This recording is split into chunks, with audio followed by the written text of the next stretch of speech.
ಅಧ್ಯಕ್ಷರೇ, ಉತ್ತರ ಕರ್ನಾಟಕದ ಬಗ್ಗೆ ಮಾತನಾಡಲಿಕ್ಕೆ ಅವಕಾಶ ಮಾಡಿಕೊಟ್ಟದಕ್ಕಾಗಿ ಧನ್ಯವಾದಗಳನ್ನು ಹೇಳಲಿಕ್ಕೆ ಬಯಸ್ತೇನೆ. ಬಹಳ ಸದಸ್ಯರು ಉತ್ತರ ಕರ್ನಾಟಕದ ಬಗ್ಗೆ ಈಗಾಗಲೇ ಸದನದ ಅಲ್ಲಿ ಎಲ್ಲ ವಿಷಯಗಳ ಬಗ್ಗೆ ಚರ್ಚೆಯನ್ನು ಮಾಡಿದ್ದಾರೆ. ನಾನು ಅದನ್ನು ರಿಪೀಟ್ ಮಾಡಲಿಕ್ಕೆ ಹೋಗಲ್ಲ. ಸರ್, ಏನಾಗಿದೆ, ಉತ್ತರ ಕರ್ನಾಟಕದಲ್ಲಿ ಸಮಸ್ಯೆಗಳು ಇರುವುದೇ ಬೇರೆ. ನಾವಿಲ್ಲಿ ಮಾತಾಡ್ತಾ ಇದ್ದೀವಿ ಕಬ್ಬಿನ ಹೋರಾಟ. ಅದು ಪ್ರತಿ ವರ್ಷ ನಾನು ಹುಟ್ಟಿದಾಗ ನಾವು ಬೆಳೆಯೋರಿಲ್ಲ. ನಾನು ಬಂದದ್ದು ಮಹಾರಾಷ್ಟ್ರ ಬಾರ್ಡರ್ ಸರ್. ನಮ್ಮ ಮತಕ್ಷೇತ್ರ, ನಂದೆಲ್ಲ ಹಳ್ಳಿಗಳು ಮಹಾರಾಷ್ಟ್ರ ನಮಗೆ 5 ಕಿಲೋಮೀಟ್ರ್ 1 ಕಿಲೋಮೀಟ್ರ್ 2 ಕಿಲೋಮೀಟ್ರ್ ಮಹಾರಾಷ್ಟ್ರ ಬಾರ್ಡರ್ದಿಂದ ಬಂದದ್ದು. ಸಮಸ್ಯೆಗಳು ಸಾವಿರಾರು. ಯಾವತ್ತರಿಂದ ಪ್ರಾರಂಭ ಮಾಡಬೇಕು ಅನ್ನೋದೇ ಅರ್ಥ ಆಗ್ತಾ ಇಲ್ಲ. ಆದ್ರೂ ಸ್ವಲ್ಪ ಬೆಳಕು ಚೆಲ್ಲಲಿಕ್ಕೆ ಬಯಸ್ತೀನಿ ಸರ್. ಇಲ್ಲಿ ಹೆಚ್ಚಿಗೆ ತಾವು ಈ ಬೆಳಗಾವಿ ಅಧಿವೇಶನದಲ್ಲಿ ಉತ್ತರ ಕರ್ನಾಟಕದ ಶಾಸಕರಿಗೆ ಹೆಚ್ಚಿಗೆ ಅವಕಾಶ ಕೊಡಬೇಕು. ಯಾಕೆಂದರೆ ಅಲ್ಲಿ ಬೆಂಗಳೂರದಲ್ಲಿಗೂ ನಮ್ಗೆ ಅವಕಾಶ ಸಿಗೋದಲ್ಲ, ಇಲ್ಲಿಯೂ ಸಿಗೋದಲ್ಲ. ಅಂದರೆ ನಾವು ಭಾಳ ಸಮಸ್ಯೆಗೆ ಒಳಗಾಗ್ತಾ ಇದ್ದೀವಿ. ಅಧ್ಯಕ್ಷ, ನಿನ್ನೆ ನಾನು ಒಂದು ಗಮನ ಸೆಳೆಯುವ ಸೂಚನೆಯಲ್ಲಿ ಕೊಟ್ಟಿದ್ದೆ. ನಾನು ನಮ್ಮ ಭಾಗದಲ್ಲಿ ಈ ಭೂಮಿಗಳು ಭಾಳ ಸೌಳು ಜೌಳು ಆಗ್ತಾ ಇದ್ದಾವೆ. ಎಲ್ಲ 100 ವರ್ಷದಿಂದ ನಾವು ನೀರಾವರಿ ಆಗೋದ್ರಿಂದ ಒಂದೊಂದು ಹಳ್ಳಿಯಲ್ಲಿ ಒಂದೊಂದು ತಾಲೂಕದಲ್ಲಿ ಅರ್ಧದಷ್ಟು ಭೂಮಿಗಳು ಕೆಟ್ಟು ಹೋಗಿಬಿಟ್ಟಿದವು. ಅವು ಬೆಳಿಲಿಕ್ಕೇನೆ ಏನೋ ಒಂದು ಕಸನೂ ಬರೋದಲ್ಲ ಅಲ್ಲಿ. ಅಂದ್ರೆ ಉಪ್ಪಿನ ಅಂಶ ಹೆಚ್ಚಾಗಿ ಭೂಮಿಗಳು ಸೌಳು ಜೋಳಾಗಿದ್ದಾವೆ. ನಾವು 20 ವರ್ಷದಿಂದ ಸದನದ ಹೊರಗಡೆ ಮಂತ್ರಿಗಳಿಗೆ ಭೇಟಿಯಾಗೋದು, ಮುಖ್ಯಮಂತ್ರಿಗಳಿಗೆ ಭೇಟಿಯಾಗಿ ಸಾಕಷ್ಟು ಮನವಿಗಳನ್ನು ಕೊಟ್ಟಿದ್ದೀವಿ ಅಧ್ಯಕ್ಷರೇ. ಆದರೆ ಅದಕ್ಕೆ ಇದುವರೆಗೆ ಒಂದು ವ್ಯವಸ್ಥಿತವಾದ ನಮಗೆ ನ್ಯಾಯ ಸಿಕ್ಕಿಲ್ಲ. ವರ್ಷಕ್ಕೆ ಒಂದು ಮತಕ್ಷೇತ್ರಕ್ಕೆ 1 ಕೋಟಿ 2 ಕೋಟಿ ಹಣವನ್ನು ಕೊಟ್ಟದ್ದಾದ್ರೆ 1 ಕೋಟಿದಿಂದ ಭಾಳ ಆದ್ರೆ 200 ಎಕರೆ ಜಮೀನನ್ನು ನಾವು ಸೌಳು ಜೌಳನ್ನು ಮಾಡ್ಬೋದು. ಹೋದ ಸಲೂ ಅಸೆಂಬ್ಲಿಯಲ್ಲಿ ನೀವೇ ಇದ್ರಿ ಉಪಾಧ್ಯಕ್ಷರೇ, ನೀವೇ ಕೇಳಿದ್ರಿ ನನಗೆ ಸೌಳು ಜೌಳು ಅಂದರೆ ಏನು, ಅದು ಹೆಂಗೆ ಮಾಡಬೇಕು ಅಂತೇಳಿ. ಅದಕ್ಕಾಗಿ ಇದು ಪದೇ ನಾವು ಅಸೆಂಬ್ಲಿಯಲ್ಲಿ ಮಾತಾಡೋದು, ಮಂತ್ರಿಗಳಿಗೆ ಭೇಟಿ ಆದವು. ನಾನು ಮೊನ್ನೆ ಈ ಗಮನ ಸೆಳೆ ಸೂಚನೆ ಬಂದಾಗ ಅವಾಗ ಹೇಳಿ, ನಾನು ಈ ಸಮಯ ಸಾಕಾಗಲ್ಲ, ನನಗೆ ವಿಶೇಷವಾಗಿ ಏನು ಉತ್ತರ ಕರ್ನಾಟಕದ ಬಗ್ಗೆ ಮಾತಾಡ್ತೀನಿ, ಆ ಸಂದರ್ಭದಲ್ಲಿ ಈ ವಿಷಯಗಳನ್ನ ತಗೋತೀನಿ ಅಂದಾಗ ಅಧ್ಯಕ್ಷರು ಅದಕ್ಕೆ ಒಪ್ಪಿಗೆ ಕೊಟ್ಟಿದ್ರು. ನಾನು ಮಂತ್ರಿಗಳ ಭೇಟಿ ಆದಾಗ ಆ ಸೌಳು ಜೋಳು ಮಾಡಲಿಕ್ಕೆ ನಮಗೆ ಬಜೆಟ್ದಲ್ಲಿ ದುಡ್ಡನ್ನ ಕೊಟ್ಟಿಲ್ಲ, ನಾವು ಹೆಂಗೆ ಮಾಡ್ಲಿಕ್ಕೆ ಬೇಕಾಗ್ತದೆ. ಕೇಂದ್ರ ಸರ್ಕಾರದವರು ಕೈ ಮ್ಯಾಂಗ್ ಮಾಡ್ತಾರೆ. ಕೇಂದ್ರ ಸರ್ಕಾರಕ್ಕೆ ನಮ್ಮ ಸರ್ಕಾರ ಆವಾಗ ನಾನು BJPಯಲ್ಲಿ ಇದ್ದಾಗೂ ಈ ಒಂದು ವಿಷಯವನ್ನು ಮಾತಾಡಿದ್ದೀನಿ ಸರ್. ಕೇಂದ್ರ ಸರ್ಕಾರಕ್ಕೆ ನಮ್ಮ ರಾಜ್ಯದಿಂದ ಅದು ಒಂದು ಅನುಮೋದನೆ ಹೋದ್ರೆ, ನಾವು ಪ್ರಪೋಸಲನ್ನು ಕಳಿಸಿಕೊಟ್ರೆ ಸರಿಯಾಗಿ ಹೋಗಿ ಅಲ್ಲಿ ದುಡ್ಡಿದೆ ಕೇಂದ್ರ ಸರ್ಕಾರದಲ್ಲಿ. ಅದಕ್ಕಾಗಿ ಅಲ್ಲಿ ಹೋಗಿ ಸ್ವಲ್ಪ ಪ್ರಯತ್ನ ಪಟ್ಟರೆ ಹೆಚ್ಚಿಗೆ ದುಡ್ಡು ಸಿಕ್ಕರೆ ಈ ಸೌಳು ಜೌಳನ್ನು ನಾವು ಸಂಪೂರ್ಣ ಜಮೀನು ಏನಾಗ್ತಿದೆ ಅಧ್ಯಕ್ಷರೇ, ಜನ ಬದುಕಲಿಕ್ಕೆ ಸಾಧ್ಯ ಇಲ್ಲ. ಬೆಳಗಾಂ ಜಿಲ್ಲೆ, ಬಾಗಲಕೋಟೆ ಜಿಲ್ಲೆ, ಬಿಜಾಪುರ ಜಿಲ್ಲೆ, ಅಲ್ಲಿ ನದಿ ಬೆಲ್ಟ್, ಕೃಷ್ಣಾ ಬೆಲ್ಟ್ದಲ್ಲಿ ಇರುವಂಥ ಫಸ್ಟ್ ಅಟ್ಯಾಕ್ ಆಗೋದು ನಮ್ಮದ ಮಹಾರಾಷ್ಟ್ರ ಬಿಟ್ಟು ಬಳಕೆ ಸರ್, ಪ್ರವಾಹದಿಂದ. ಅದನ್ನು ನಾನು ಮುಂದೆ ಬರ್ತೀನಿ. ಕಾಗವಾಡ ತಾಲೂಕಾ, ಚಿಕ್ಕೋಡಿ ತಾಲೂಕಾ, ಅಥಣಿ ತಾಲೂಕಾ, ರಾಯಬಾಗ್ ತಾಲೂಕಾ, ಮುಂದೆ ಆ ಕಡೆ ಜಮಖಂಡಿ ತಾಲೂಕು, ಸಿದ್ದು ಸೌದಿ ಅವರು ಇದ್ದಾರೆ ಇಲ್ಲಿ, ಅವರು ಜಮಖಂಡಿ ಎಲ್ಲ ನದಿ ಬೆಲ್ಟದಲ್ಲಿ ಸತ್ತಿ ಸೌದಿ, ನಮ್ಮ ಕಡೆ ಅವ್ರ ಕಡೆ ಹೋದ್ರೆ ಹಿಪ್ಪರ್ಗಿ ಹತ್ತೈದು ಸರ್. ಇವೆಲ್ಲ ಜಮೀನುಗಳ ಎಲ್ಲ ಊರಲ್ಲಿರುವಂಥ ಒಂದು 100 ಒಂದು 60-70% ಜಮೀನುಗಳ ಅಲ್ಲಿ ಬಿತ್ತನೆ ಮಾಡಲಿಕ್ಕೆ ಬರದಷ್ಟು ಪರಿಸ್ಥಿತಿಯಲ್ಲಿ ಇದಾವೆ. ಕಸಾನು ಹೇಳೋದಿಲ್ಲ ಅಲ್ಲಿ. ಹಿಂಗೆ ತೊಗೊಂಡ್ರೆ ಅದು ಮಣ್ಣು ತೊಗೊಂಡು ತೂರಿರ ಅಲ್ಲಿ ಉಪ್ಪದ ಅಂಶ ಇಷ್ಟ ಆಗಿಬಿಟ್ಟಿದೆ. ಅಲ್ಲಿ ಆ ಮಣ್ಣು ತೊಗೊಂಡು ಬಾಯಿಗೆ ಹಾಕೊಂಡ್ರೆ ಉಪ್ಪು ಬರ್ತೈತೆ ಅಧ್ಯಕ್ಷರೇ. ಎರಡನೇದು, ಅಲ್ಲಿ ಸೌಳು ಜೌಳು ಹೆಂಗೆ ಮಾಡಬೇಕಪ್ಪ, ಸೌಳು ಜೌಳದ ಅಲ್ಲಿ ಹೆಂಗೆ ಸ್ಕ್ಯಾರ್ ಜಮೀನನ್ನು ಆ ಉಪ್ಪಿನ ನೀರಿನ ಅಂಶವನ್ನು ಹೆಂಗೆ ಹೊರ ತೆಗಿಬೇಕು. ಅದು ಒಂದು ಪೈಪ್ಗೆ ಮುಂದೆ ಒಂದು ಕವರ್ ಇರ್ತೈತೆ ಸರ್, ನೀರು ಮಾತ್ರ ಅಷ್ಟೇ ಹೋದೈತೆ ಅಲ್ಲಿಂದ. ಅದು 3 ಫೂಟು 4 ಫೂಟು ಭೂಮಿಯಲ್ಲಿ ಹಾಕಿದ್ದಾದ್ರೆ 50 ಫೂಟಿಗೆ ಹಾಕಿ ಒಂದು ಮೇನ್ ಡ್ರೈನ್ ಕೂಡಿಸಿ ಅದನ್ನು ಎಲ್ಲಿಯಾದರೂ ಔಟ್ಲೆಟ್ ಮಾಡಿದ್ದಾದ್ರೆ 2-3 ವರ್ಷದಲ್ಲಿ ಆ ಸೌಳು ಜೋಳ ಭೂಮಿ ಫಲವತ್ತಾಗಿ ಮತ್ತು ಬೆಳೆಯಲಿಕ್ಕೆ ಈ ನಾವು ಉದಾಹರಣೆಗಳು ಮಾಡಿದ್ದೀವಿ. ಒಂದೊಂದು ಊರಿಗೆ ಊರು ತಗೊಂಡು ಅಲ್ಲಿ ಸೌಳು ಜೋಳ ಮಾಡಿದ ನಂತರ ಅಲ್ಲಿ ಮೊದಲು ಕಬ್ಬು ಪ್ರತಿ ಎಕರೆಗೆ 20-30 ಟನ್ನು ಬರ್ತಾ ಇರಲಿಲ್ಲ.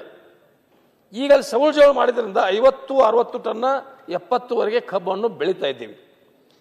ಇದು ಒಂದು ತಿಳ್ಕೊಳ್ಳಿ ಅಧ್ಯಕ್ಷರೇ, ಇದನ್ನು ಮಾಡದೇ ಹೋಗಿದ್ರೆ ಅಲ್ಲಿ ಒಂದು 7-8 ಜಿಲ್ಲೆಗಳಲ್ಲಿ ಆ ಭೂಮಿನ ಎಲ್ಲ ಬರಡಾಗಿ ಹೋಯ್ತಂದ್ರೆ ಬದುಕುದು ಹೆಂಗೆ, ಜನ ತಿನ್ನೋರು ಹೆಂಗು, ಅನ್ನವನ್ನು ಹೆಂಗೆ ಉತ್ಪಾದನೆ ಮಾಡೋದು? ಇದು ಸರ್ಕಾರಕ್ಕೆ ಒಂದು ಬಹಳ ಪ್ರಮುಖವಾದಂಥ ವಿಷಯನ ಒಂದು ಗಮನದಲ್ಲಿ ತೆಗೆದುಕೊಂಡು ಇದಕ್ಕೆ ಏನಾದರೂ ಚಿಂತನೆ ಮಾಡಬೇಕು ಅನ್ನುವಂಥದ್ದು ನನ್ನ ಒಂದು ಬಯಕೆ. ಇಲ್ಲಿದ್ರೆ ನಮ್ಮ ಜನ ಅಲ್ಲಿ ನಾಳೆ ಅನ್ನನ ಸಿಗೋದಲ್ಲ. ಈಗಾಗಲೇ ಕೆಲವು ಜನ ಆ ಭಾಗದಲ್ಲಿ ನಮ್ಗೆ ಈಗ ಒಂದು 20 ವರ್ಷದಿಂದ ಒಂದು 30 ಹಳ್ಳಿಗಳನ್ನು ಮಹಾರಾಷ್ಟ್ರಕ್ಕೆ ಕೂಡಿಸಿ ನಮ್ಮನ್ನ ಆತ ಹೋರಾಟ ಮಾಡಿದ್ರು. ಅದು ಅವಾಗ ಸರ್ 20-30 ವರ್ಷದಿಂದ.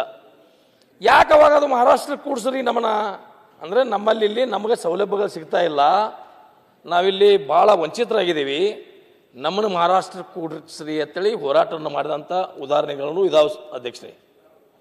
ಈಗ ನಾವು ಅದನ್ನು ಸ್ವಲ್ಪ ಕಡಿಮೆ ಮಾಡಿ ಆ ಜನ ಇಲ್ಲೇ ಇರಬೇಕು ಅನ್ನುವಂಥ ಒಂದು ಭಾವನೆಗೆ ಬಂದಿದ್ದಾರೆ. ಎರಡನೇದು, ನಮ್ಮ ಕಡೆ ಭಾಗದಲ್ಲಿ ಅಲ್ಲಿ ಬಿಜಾಪುರ ಸಮೀಪ ಹೋಗುವಂಥ ಕೊಟ್ಟಲ್ಗಿ, ಕಕಮಾರಿ, ಐಗಿಳಿ ಈ ಜನ ಕೆಟ್ಟೋ ಜನ ಗೋವಾ, ಮಹಾರಾಷ್ಟ್ರದಲ್ಲಿ ಬಾಂಬೆ ದುಡಿಲಿಕ್ಕೆ ಹೋಗ್ತಾ ಇರುವಂಥದ್ದು. ನಾವು ವೋಟರ್ಸ್ ಹೇಳಿದಾಗ ಸರ್, ಚುನಾವಣೆ ಬಂದಾಗ ಅವ್ರನ್ನೆಲ್ಲ ಮಹಾರಾಷ್ಟ್ರದಿಂದ ಕರೆಸಬೇಕು ವೋಟಿಂಗ್ ಮಾಡಿಸ್ಲಿಕ್ಕೆ. ಈ ನಮ್ಮ ಪರಿಸ್ಥಿತಿ ಇದೆ ಇವತ್ತಿನ ದಿವಸ. ಅದಕ್ಕಾಗಿ ಈ ಸೌಳ ಜೋಳನಿಗೆ ನಮ್ಮ ಸರ್ಕಾರ ಹೆಚ್ಚಿಗೆ ಒಂದು ಒತ್ತನ್ನು ಕೊಟ್ಟು ಒಂದೊಂದು ಮತಕ್ಷೇತ್ರಕ್ಕೆ ಕನಿಷ್ಠ 10 ಕೋಟಿ ರೂಪಾಯಿಗಳನ್ನು ಕೊಟ್ಟಿದ್ರೆ ಒಂದೊಂದು ಊರು ನಾವು ದತ್ತಕ್ಕೆ ತಗೊಂಡೊಂದು ಮಾಡ್ಬೋದು. ಒಮ್ಮೆ ಎಲ್ಲ ನನಗೀಗ 50 ಹಳ್ಳಿ ಬರ್ತಾವೆ, 50 ಹಳ್ಳಿಯಲ್ಲಿ ಸೌಳು ಜೋಳದೇ ಒಂದು 20-30 ಹಳ್ಳಿ ಬರ್ತಾವೆ. ನೀವು 2 ಕೋಟಿ ಅಥವಾ 1 ಕೋಟಿ ಹಣವನ್ನು ಕೊಟ್ಟಿದ್ದಾದ್ರೆ ಅಗ್ರಿಕಲ್ಚರ್ದಿಂದ ಡಿಪಾರ್ಟ್ಮೆಂಟ್ದಿಂದ ಒಂದು ಊರು ಮಾಡೋಕ್ಕಾಗಲ್ಲ. ಅದು ನಾವು ದೇವರಿಗೆ ನೈವೇದ್ಯ ಮಾಡ್ತೀವಲ್ಲ ಸರ್, ಸುಮ್ಮನೆ ಆ ದೇವರೇನು ತಿನ್ನೋದಲ್ಲ, ಹಿಂಗೆ ಮಾಡ್ತೀವಲ್ಲ, ಹಂಗೆ ಆದಂಗೆ ಆಗ್ತೈತಿ ಅದು. ಅದಕ್ಕೆ ಒಂದೊಂದು ಮತಕ್ಷೇತ್ರಕ್ಕೆ 10 ಕೋಟಿ ಪ್ರತಿ ವರ್ಷ ಕೊಟ್ಟದ್ದಾದ್ರೆ ಮಾತ್ರ ಈ ಸೌಳು ಜೋಳ ಆಗಿ ನಮ್ಮ ಉತ್ತರ ಕರ್ನಾಟಕಕ್ಕೆ ಬಹಳ ಪ್ರಮುಖವಾದಂಥ ಈ ಸಮಸ್ಯೆಯನ್ನು ಬಗೆಹರಿಸದೆ ಹೋದರೆ ಮುಂದಿನ ದಿನಮಾನದಲ್ಲಿ ನಾವು ಅಲ್ಲಿ ಬದುಕಲಿಕ್ಕೆ ಸಾಧ್ಯನೇ ಇಲ್ಲ ಅನ್ನುವಂಥ ಮಾತನ್ನು ಈ ಸಂದರ್ಭದಲ್ಲಿ ಹೇಳಲಿಕ್ಕೆ ಬಯಸ್ತೇನೆ. ನಾನು ಕೃಷಿ ಮಂತ್ರಿಗಳಿಗೆ ಭೇಟಿಯಾದಾಗ ಮುಖ್ಯಮಂತ್ರಿಗಳ ಗಮನಕ್ಕೂ ತರ್ರಿ ಅಂತ ಹೇಳಿ ನಾನು ಈ ಸಂದರ್ಭದಲ್ಲಿ ನಮ್ಮ ಬೆಳಗಾವಿ ಜಿಲ್ಲೆ, ಬಿಜಾಪುರ, ಬಾಗಲಕೋಟೆ ಎಲ್ಲ ಕೃಷ್ಣಾ ಬೆಲ್ಟದ MLAಗಳು ಕರೆದು ಒಂದು ಕೃಷಿ ಮಂತ್ರಿಗಳನ್ನು ಒಂದು ಸಭೆ ಮಾಡಿ ಆ ಸಭೆಯಲ್ಲಿ ಸಂಪೂರ್ಣ ಅದರ ಬಗ್ಗೆ ಚರ್ಚೆ ಮಾಡಿ ಏನಾದರೂ ಇತ್ಯರ್ಥ ಮಾಡಬೇಕು ಅನ್ನೋಂಥ ವಿಚಾರವನ್ನು ಸರ್ಕಾರದ ಮೇಲೆ ಒತ್ತಡವನ್ನು ಹಾಕ್ತಾ ಇದ್ದೀನಿ ಸರ್. ಇವತ್ತು ಸರ್ ನಮ್ಮಲ್ಲಿ ಯೋಜನೆಗಳು, ನೀರಾವರಿ ಯೋಜನೆ, ಡ್ಯಾಮ್ ಕಟ್ಟು ಯೋಜನೆಗಳು, ಒಂದೊಂದು ಯೋಜನೆಗಳು ಪ್ರಾರಂಭ ಆಗಿ ಮುಗಿಲಿಕ್ಕೆ 10 ವರ್ಷ, 20 ವರ್ಷ, 30 ವರ್ಷಗಳು ಆದದ್ದು. ಒಂದೊಂದು ತಲೆಮಾರ ಅವ್ರು ಏನೂ ಲಾಭ ಪಡೆದನ್ನು ಹೋಗಿಬಿಟ್ರು ಸರ್. ನಮ್ಮ ಹಿಪ್ಪರಗಿ ಡ್ಯಾಮ್ ಪ್ರಾರಂಭ ಆಗಿ ಮುಗಿಲಿಕ್ಕೆ 77ರಲ್ಲಿ ಪ್ರಾರಂಭ ಆದದ ಅಧ್ಯಕ್ಷರೇ. ದೇವೇಗೌಡರು ಆಮೇಲೆ 83ರಲ್ಲಿ ಬಂದ ಬಳಿಕ ಒಂದು ಸ್ವಲ್ಪ ಚಾಲನೆಯನ್ನು ಕೊಟ್ಟಿರೋದು. ಹೆಪ್ಪರಿಗೆ ಬ್ಯಾರೇಜ್ ಶುದ್ಧು ಆಲಮಟ್ಟಿನೂ ಅದು ಆಲಮಟ್ಟಿ ಇರಲಿ. ಆಮೇಲೆ ಇವು 30 ವರ್ಷ ಆಯ್ತು ಅಧ್ಯಕ್ಷರೇ ನಾವು ನೀರು ಹಿಡಲಿಕ್ಕೆ. ಇವತ್ತು ನೀರಾವರಿ ಯೋಜನೆಗಳು ನನ್ನಲ್ಲೇ ಒಂದು ಬಸವೇಶ್ವರ ಯಾತ್ ನೀರಾವರಿ 17ರಲ್ಲಿ ಪ್ರಾರಂಭ ಮಾಡಿದ್ದೀವಿ.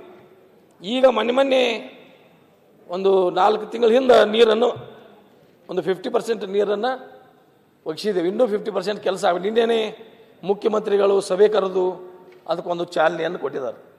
ನಾವು ಇಷ್ಟೊಂದು ಕಷ್ಟಪಡಬೇಕು, ಉತ್ತರ ಕರ್ನಾಟಕದವ್ರು ಬರಬೇಕು, ಇಲ್ಲಿ ಕೈ ಮುಗಿದ ಎಲ್ಲರ ಹತ್ರ ನಿಲ್ಲಬೇಕು, ಭಿಕ್ಷುಕರ ಥರ ನಾವು ಭಿಕ್ಷೆ ಬೇಡಬೇಕು, ಅವಾಗ ನಮಗೇನೋ ಒಂದು 100 ಸಲ ಬಂದು ಭಿಕ್ಷೆ ಬೇಡಿದಾಗ ಒಂದೇನೋ ಒಂದು 10 ಪೈಸೆನೋ 20 ಪೈಸೆನೋ ಹಾಕ್ತಾರೆ ನಮ್ಮ ಹುಡುಗ್ಯಾಗ ಸರ್.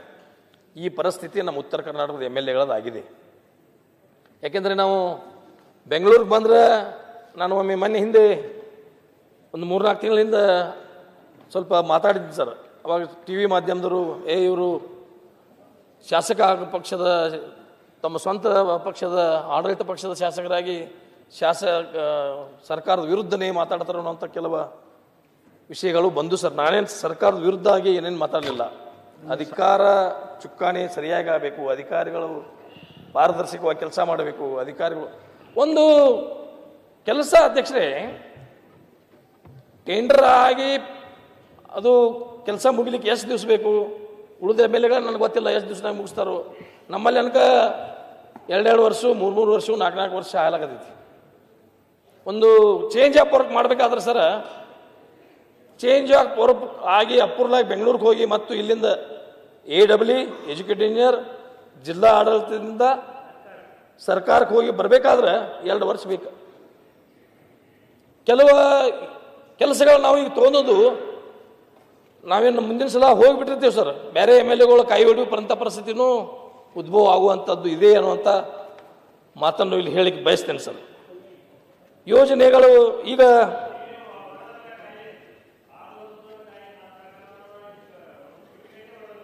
ಹಂಗೆ ನಿನ್ನ ಸರ್ಕಾರದ ನೋಡಿದಿಲ್ಲ ಬಿಡಪ್ಪ,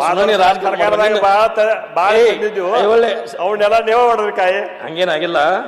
ನಾವು ಈಗ ಹೊಡಿತಾ ಇದೀವಿ, ನಿಮ್ಮ ಕಾಲದಲ್ಲಿ ಆದದ್ದು ಕೆಲಸ ನೀವು ಹೊಡೆದಿದ್ದೀರಿ.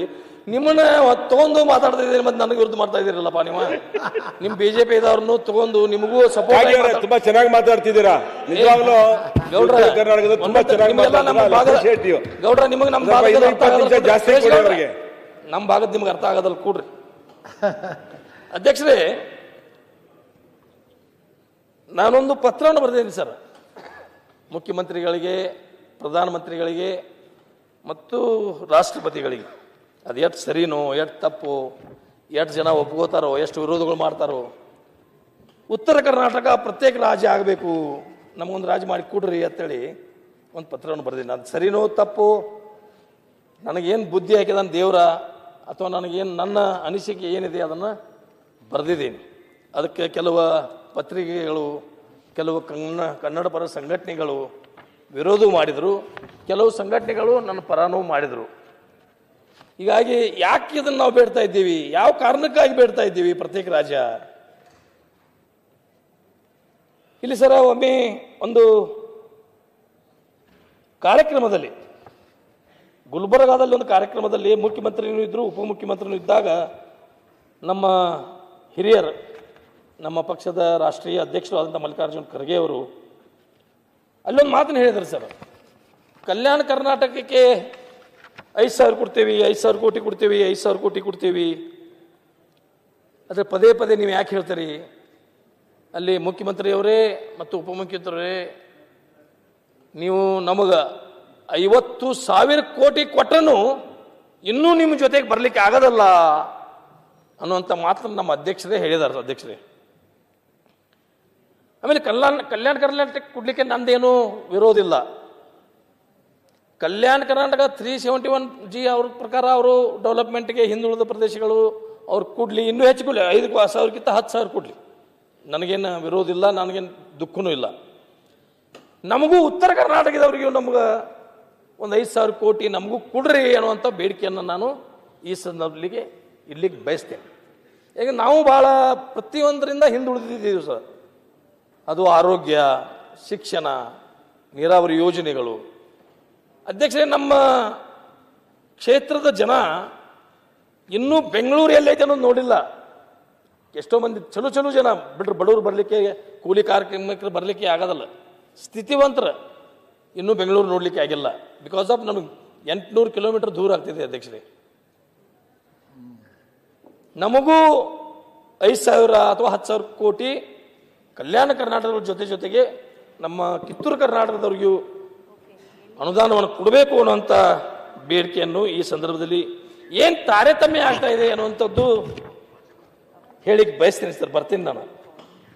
ನೀರಾವರಿ ಯೋಜನೆಗಳ ವಿಳಂಬ, ಅದು ಶಿಕ್ಷಣ ಕ್ಷೇತ್ರದಲ್ಲಿ ನಾವು ಇನ್ನೂ ಭಾಳ ತೊಂದರೆಯಲ್ಲಿದ್ದೀವಿ.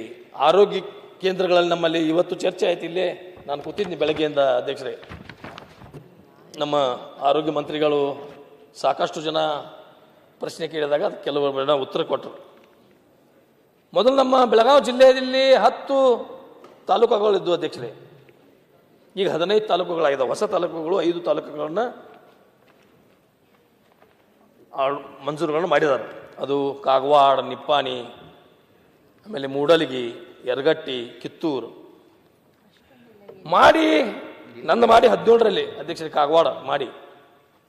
ಇನ್ನೂವರೆಗೆ ಒಂದು ಸಿಂಗಲ್ ಇನ್ಫ್ರಾಸ್ಟ್ರಕ್ಚರ್, ಒಂದು ತಹಸೀಲ್ದಾರ್ ಆಫೀಸ್ ಅದು ಬಾಡಿಗೆ ಕಟ್ಟಡದಲ್ಲಿ ನಡೆಸ್ತಾ ಇದ್ದೇವೆ.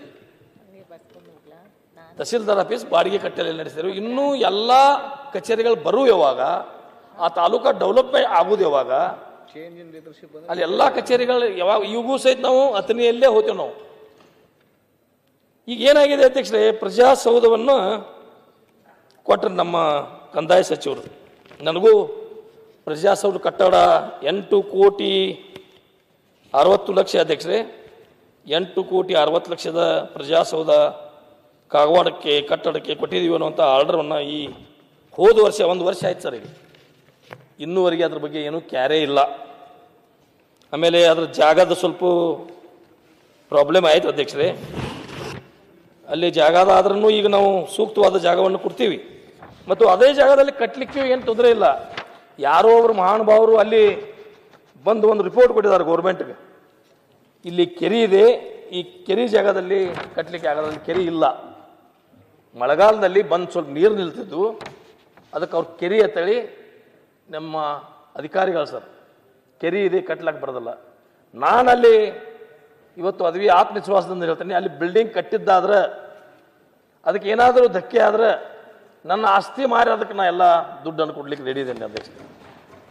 ಏನಿದು ವ್ಯವಸ್ಥೆ ಅಲ್ಲಿ ಬರಬೇಕು. ಮತ್ತು ಬೆಂಗಳೂರದಲ್ಲಿ ಅಧಿವೇಶನದಲ್ಲಿ ನಮ್ಮ ಕಂದಾಯ ಸಚಿವರು ಆ ಸಾಯಿಲ್ ಟೆಸ್ಟ್ ಮಾಡಿ ರಿಪೋರ್ಟ್ ಕೊಡಿ, ಆಮೇಲೆ ನಿಮಗೆ ಕೊಡ್ತೇನೆ ಅಂತೇಳಿ ಜಿಲ್ಲಾಧಿಕಾರಿಗೆ ಒಂದು ಆರ್ಡರ್ ಮಾಡಿರೋ ಅಧ್ಯಕ್ಷರೇ. ಇನ್ನೂವರೆಗೆ ಅದರದ ರಿಪೋರ್ಟ್ ಕೊಟ್ಟಿಲ್ಲ. ಬೆಳಗಾವಿ ಅಧಿವೇಶನ ಆಗಿ 8 ದಿವಸ ಆಯ್ತು ರೀ, ಆಗಸ್ಟ್ದಾಗ ಆಗಿರ್ಬೇಕು. ಐ ಥಿಂಕ್ ಆಗಸ್ಟ್ದಲ್ಲಿ ಆಗಿದೆ, ಆಗಸ್ಟ್ 11ನೇ ತಾರೀಕು ಆಗಿದೆಯಲ್ಲ. ಅಲ್ಲ ಅಲ್ಲಿ ಬೆಂಗಳೂರಲ್ಲಿ ಇಲ್ಲ, ಬೆಂಗಳೂರಲ್ಲಿ ಆಗಿ ಅವಾಗ ಕೊಟ್ಟಂತ ಇನ್ನೂವರೆಗೆ ಟೆಸ್ಟ್ ಆಗಿಲ್ಲ, ಇನ್ನೂವರೆಗೆ ಅದ್ರ ರಿಪೋರ್ಟ್ ಏನಿಲ್ಲ. ಆಮೇಲೆ ನಾನು ಮಂತ್ರಿ ಹತ್ರ ಕೇಳಿ, ಸರ್ ಒಂದು ಸ್ವಲ್ಪ ಅಲ್ಲಿ ಫೌಂಡೇಶನ್ ಹಾಕ್ಲಿಕ್ಕೆ ಸ್ವಲ್ಪ ಹೆಚ್ಚು ದುಡ್ಡು ಬೇಕಾದ್ರೆ ಕೊಡಿ, ಏನು ತೊಂದರೆ ಆಗ್ತಿದೆ? ಇಲ್ಲ ಇಲ್ಲ, ಇಡೀ ರಾಜ್ಯದಲ್ಲಿ ನಾವು 8 ಜಾಗ 11 ಜಾಗದಾಗ ನಾವು ಪ್ರಜಾಸೌಧವನ್ನು ಕೊಟ್ಟಿದ್ದೀವಿ. ಎಲ್ಲದಕ್ಕೂ 8,60,00,000 ಕೊಟ್ಟಿದ್ದೀವಿ. ನಿಮಗೆ ಒಬ್ಬರಿಗೆ ಹೆಚ್ಚು ಕೊಟ್ಟಿದ್ದಾದ್ರೆ ಅದು ತೊಂದರೆ ಆಗ್ತೈತಿ, ಎಲ್ಲರಿಗೂ ಕೊಡಬೇಕಾಗ್ತೈತಿ, ಕೊಡ್ಲಿಕ್ಕೆ ಆಗೋದಲ್ಲ. 20% ಹೆಚ್ಚಿಗೆ ಬೇಕಂತೇಳಿ ಅಲ್ಲೇನೋ ಇಂಜಿನಿಯರ್ಗಳು ಹೇಳಿದ್ರು. ನಿಮಗೊಂದು ಪೈಸಾನೂ ಕೊಡ್ಲಿಕ್ಕೆ ಆಗೋದಲ್ಲ ಅಂತೇಳಿ ಅವಾಗ ಮಂತ್ರಿಗಳು ನನಗೆ ಹೇಳಿದ್ರು ಸರ್. ಇದೊಂದು ನಿಮ್ಗೆ ಕಳಿಸ್ಕೊಡ್ತೀನಿ ಸರ್. ಚಿಕ್ಕಮಗಳೂರು ಜಿಲ್ಲೆ ಕಡೂರು ತಾಲೂಕಿನಲ್ಲಿ ಹೊಸದಾಗಿ ತಾಲೂಕಾ ಪ್ರಜಾಸೌಧ ಕಟ್ಟಡವನ್ನು ರೂಪಾಯಿ 16 ಕೋಟಿಗಳ ಅಂದಾಜು ಮೊತ್ತಕ್ಕೆ ನಿರ್ಮಿಸಲು ಆಡಳಿತಾತ್ಮಕ ಮನೋಧರಣೆ ಕೊಡಲಾಯಿತು. ಅಣ್ಣ ಡೇಟ್ 25/9/25 ಕ್ಯಾಬಿನೆಟ್ ಮೀಟಿಂಗ್ದಲ್ಲಿ ಕಡೂರು ತಾಲೂಕದಲ್ಲಿ ಕೊಡ್ಲಿಕ್ಕೆ 16 ಕೋಟಿ ಕೊಡ್ಲಿಕ್ಕೆ ಬರ್ತಿದೆ. ಯಾಕೆ ನಮ್ಮಲ್ಲಿ ಕಾಗವಾಡ ತಾಲೂಕದಲ್ಲಿ ಒಂದು 20% ಹೆಚ್ಚಿಗೆ ಮಾಡ್ಲಿಕ್ಕೆ ಕೊಡೋಕೆ ಬರೋದಲ್ಲ ಅಧ್ಯಕ್ಷರೇ? ಏನು ವ್ಯವಸ್ಥೆ ಇದೆ ನನಗೆ ಅರ್ಥ ಆಗ್ತಾ ಇಲ್ಲ. ಇಲ್ಲ ನಾನು ಅಲ್ಲಲ್ಲ, ನೀವೆಲ್ಲ ಟೈಲ್ ಬಾರಿಸಿ ಬೇಡ್ರಪ್ಪ. ಮತ್ತು ನಾನು ಏನು ಬರ್ತಾರಲ್ಲಿ ಸರ್ಕಾರದ ವಿರುದ್ಧ ರಾಜಕೀಯ ಮಾತಾಡಿದ್ರೆ ಬರ್ತಾರ, ಟಿವಿದ ಬರ್ತೈತೆ ಅದು. ನಾನು ಸರ್ಕಾರ ವಿರೋಧ ಪರವಾಗಿಲ್ಲ ಅಧ್ಯಕ್ಷರೇ. ನಾನು ತೊಂದರೆ ಆದದ್ದು ಏನು ಸಮಸ್ಯೆ ಇದೆ ಅದನ್ನು ಮಾತಾಡ್ತಾ ಇದ್ದೀನಿ. ನೀವ್ಯಾಕೆ ಟಳಿ ಬರ್ಸ್ತಾರೆ ಅಂತ ಸುಮ್ಕೊಂಡ್ರಲ್ಲ. ನೀವು ಧೈರ್ಯವಾಗಿ ಮಾತಾಡ್ತಿದ್ದೀರಲ್ಲ, ಅದಕ್ಕೆ ನಾವು ಅಪ್ರಿಶಿಯೇಟ್ ಮಾಡ್ತಾ ಇದ್ದೇವೆ. ನಿಮಗೆ ಆ ಸಮಸ್ಯೆ, ನಮ್ಮ ಪರಿಸ್ಥಿತಿ ಏನಾಗಬೇಕು ಅಂತ. ವಿರೋಧ ಪಕ್ಷದವರಿಗೆ ವಿರೋಧ ಮಾಡ್ಲಿಕ್ಕೆ ಯಾವ್ದು ಸಬ್ಜೆಕ್ಟ್ ಸಿಕ್ಕಿಲ್ಲ. ನೀವು ಸತ್ಯ ಮಾತಾಡ್ತಾ ಇದ್ದೀರಿ, ಮಾತಾಡಿ. ಕಾಂಗ್ರೆಸ್ ಮುಂದು ಅಧ್ಯಕ್ಷರೇ ಮಾತಾಡ್ತಾ ಇದ್ದೀನಿ. ಎಲ್ಲ ಕಡೆ ಒಂದೇ ಕೊಡಬೇಕು, ಬೇರೆ ಕಡೆ ಕೊಡಕ್ಕಾಗಲ್ಲ. ಅವ್ರು ಕೊಟ್ಟರೆ ಗದ್ದಲಾಗ್ತಿದೆ, ಇದು ಸಮಸ್ಯೆ ಇದೆ, ಕೊಡ್ಲಿಕ್ಕೆ ಕೊಡೋದು ಅಂತ ಹೇಳಿದ್ರು. ಕಡೂರು ತಾಲೂಕದಲ್ಲಿ ಹೆಂಗೆ 16 ಕೋಟಿ ಕೊಟ್ಟರು ಸರ್? ಇದು ನನಗೂ 16 ಕೋಟಿ ಕೊಡಬೇಕು ಅನ್ನೋಂಥ ಮನವಿಯನ್ನು ಈ ತಮ್ಮ ಮುಖಾಂತರ ಸರ್ಕಾರಕ್ಕೆ ನಾನು ಮನವಿಯನ್ನು ಮಾಡ್ಕೋತಾ ಇದ್ದೀನಿ. ಒತ್ತಾಯನೂ ಮಾಡ್ತಾ ಇದ್ದೀನಿ. ಯಾಕೆ ಸರ್ ತಾರತಮ್ಯ ಇದು? ಒಬ್ಬರಿಗೆ ಸುಣ್ಣ, ಒಬ್ಬರ ಕಣ್ಣಿಗೆ ಸುಣ್ಣ, ಒಬ್ಬರ ಕಣ್ಣಿಗೆ ಬೆನ್ನಿನ? ನಾವೇನು ಪಾಪ ಮಾಡಿದ್ದೀವಿ ಉತ್ತರ ಕನ್ನಡದವರು? ಇದಕ್ಕಾಗೇ ನಾವು ನಮ್ಮ ಪ್ರತ್ಯೇಕ ರಾಜ್ಯ ಕೊಡಿ, ಎಲ್ಲರೂ ವಿರೋಧ ಮಾಡ್ರಿ ಇರುವಾರ ನಾವೊಬ್ಬರೇ ಪ್ರತ್ಯೇಕ ರಾಜ್ಯದ ಕೂಗು ಮಾಡವರೇ. 224 MLAಗಳು ವಿರುದ್ಧ ಮಾಡಿದ್ರು, ಎಷ್ಟೇ ಸಂಘಗಳು ಎಷ್ಟೇ ಸಂಸ್ಥೆಗಳು ಎಲ್ಲರೂ ವಿರುದ್ಧ ಮಾಡಿದ್ರೆ ನಾ ಮಾತ್ರ ಪ್ರತ್ಯೇಕ ರಾಜ್ಯದ ಕೂಗನ್ನು ಹೋರಾಟ ಮಾಡವ. ಏನು ಇರಲೇಬೇಕಾದ್ರೆ ಸಾಯಲಿ ಅಧ್ಯಕ್ಷರೇ, ಸಾಯುವ ಮಟ್ಟ ಹೋರಾಟ ಮಾಡಿದ ಆಗ್ಲೇಬೇಕಾದ್ರೆ ಬಿಡ್ಲಿ. ಈ ಥರ ನಮಗೆ ತೊಂದರೆ ಯಾರಿಗೆ ಹೇಳ್ಕೊಳ್ಳೋದು? ತಡಿಯಣ್ಣ ನೀನು ಬಸ. ಅದಕ್ಕಾಗಿ ಇದು ಒಂದು ಸರ್. ಎರಡನೇದು ಅಧ್ಯಕ್ಷರೇ, ನಮ್ಮಲ್ಲಿ ಬ್ರಿಡ್ಜ್ಗಳು ಪ್ರಾರಂಭ ಮಾಡಿದ್ದಾರೆ. ಎಲ್ಲಿ ಹೋಯ್ತಾರೆ ಅದಕ್ಕಾಗದ? ಬ್ರಿಡ್ಜ್ಗಳು ಪ್ರಾರಂಭ ಮಾಡಿ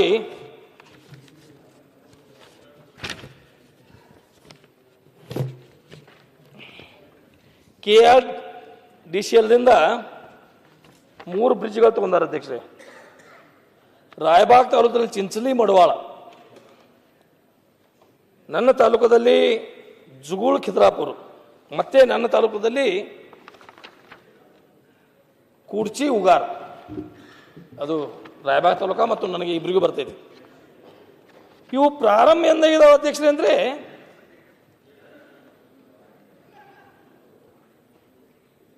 2005ರಲ್ಲಿ ಅಧ್ಯಕ್ಷರೇ.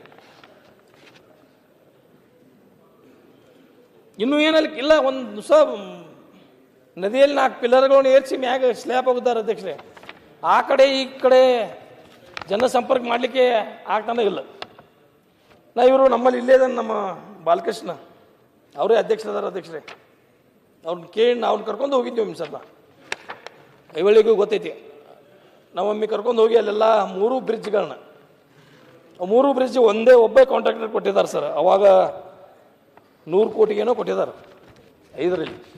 ಈಗ ಅದು ಹೆಚ್ಚಿಗೆ ಅದರ ಅಮೌಂಟ್ ಆಗಿ ಅವ ಹೆಚ್ಚಿಗೆ ಬೇಡ್ತಾ ಇದ್ದಾನೆ, ಅದು ಕೊಡ್ತಾ ಇದ್ದಿಲ್ಲ. ಇವ್ರನ್ನೆಲ್ಲ ಕರ್ಕೊಂಡು ಹೋಗಿ ತೋರಿಸಿ, ಇಲ್ಲ ನಾನು ಮಾತಾಡ್ತೀನಿ, ನೋಡ್ತೀನಿ, ಇದನ್ನು ತುರ್ತುವಾಗಿ ಎಲ್ಲ ಒಮ್ಮೆ ಸಭೆ ಕರಿತೀನಿ ಬೆಂಗಳೂರಲ್ಲಿ, ಮತ್ತು ಇವು ಇಂಪಾರ್ಟೆಂಟ್ ಬ್ರಿಡ್ಜ್ಗಳನ್ನ ಮಾಡಲಿಕ್ಕೆ ತುರ್ತುವಾಗಿ ಹಣ ಬಿಡುಗಡೆ ಮಾಡ್ತೀನಿ ಅಂತ ಅಂದ್ರೆ.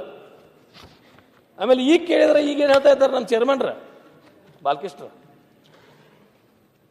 ಆಗಲ್ಲಪ್ಪ, ನನಗೆ ದುಡ್ಡನ್ನ ಕೊಟ್ಟಿಲ್ಲ, ಎಲ್ಲಿದು ಮಾಡಲಿ, ಆಗೋದಲ್ಲ, ನೀವು ಹೋಗಿ CMಗೆ ಭೇಟಿಯಾಗು, CM ಕಣ್ಣೆ ತಗೋ ಅಂತೇಳಿ ಹೇಳ್ತಾ ಇದ್ದಾರೆ. ಎಲ್ಲಿ ಹೋಯ್ತು ಸರ್ ವ್ಯವಸ್ಥೆ ಪರಿಸ್ಥಿತಿ ನಮ್ಮದು? ಎಲ್ಲಿ ಹೋಯ್ತು? ನಮ್ಮ ಯಾವಾಗ ಮುಗಿಯು ಕಾಮಗಾರಿ? ನಾವು ಯಾವಾಗ ಮಾತಾಡ್ರೆ ನಮ್ಮ ಸರ್ಕಾರದವ್ರಿಗೆ, ನಮ್ಮ ಮಂತ್ರಿಗಳಿಗೆ, ನಮ್ಮವ್ರಿಗೆ, ನಮ್ಮ ಮಂತ್ರಿಗೆ ಆದರೆ ಮಾತಾಡದೆ ಹೋಗಿದ್ರೆ ಕೆಲಸನೂ ಆಗೋದಿಲ್ಲ. ಸುಮ್ಕೂತ್ರ ಮಾತಾಡಿದ್ರೆ ಸರ್ಕಾರದ ವಿರುದ್ಧ ರಾಜೀವ್ ಗಾಂಧಿ ಅವರು ಅಸೆಂಬ್ಲಿಯಲ್ಲಿ ಮಾತಾಡಿದರು.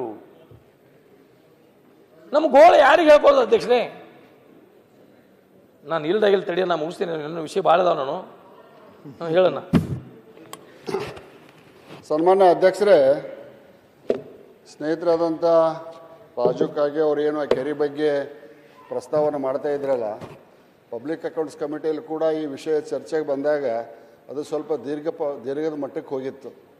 ಆ ಕಾರಣಕ್ಕಾಗಿ ರಾಜು ಕಾಗೆ ಅವರು ಒಪ್ಪುದಾದರೆ ನಂದೊಂದು ಸಲಹೆ ಇದೆ, ಒಂದು ಸದನ ಸಮಿತಿಯನ್ನು ಮಾಡಿರಿ, ಹೋಗಿ ಸ್ಥಳ ವೀಕ್ಷಣೆ ಮಾಡ್ಕೊಂಡು ಬಂದು ಅದಕ್ಕೊಂದು ಫುಲ್ ಪಾಯಿಂಟ್ ಇಡೋಣ. ಅದು ಭಾಳ ದಿವಸದ ಅವ್ರ ಬೇಡಿಕೆ ಇದೆ. ಪಬ್ಲಿಕ್ ಅಕೌಂಟ್ಸ್ ಕಮಿಟಿ ಒಳಗೂ ಅದ್ರ ಬಗ್ಗೆ ಸೀರಿಯಸ್ ಡಿಸ್ಕಷನ್ ಆಗಿ ಒಂದು ನಿರ್ಣಯಕ್ಕೆ ಬರುವಂಥ ಹೊತ್ತಿನೊಳಗೆ ಅವತ್ತಿನ IAS ಅಧಿಕಾರಿಗಳನ್ನ, I don't want to quote his name, ಸ್ವಲ್ಪ ವಾದ ವಿವಾದ ಆಗಿ ಅದನ್ನು ಸದನದೊಳಗೆ ಅವ್ರು ಕರೆಸಿ ಇದನ್ನು ಮಾಡ್ಬೇಕು ಅನ್ನುವಂಥದ್ದನ್ನು ಒಂದು ಇದಕ್ಕೆ ವಿಷಯಕ್ಕೆ ಬಂದಿತ್ತು.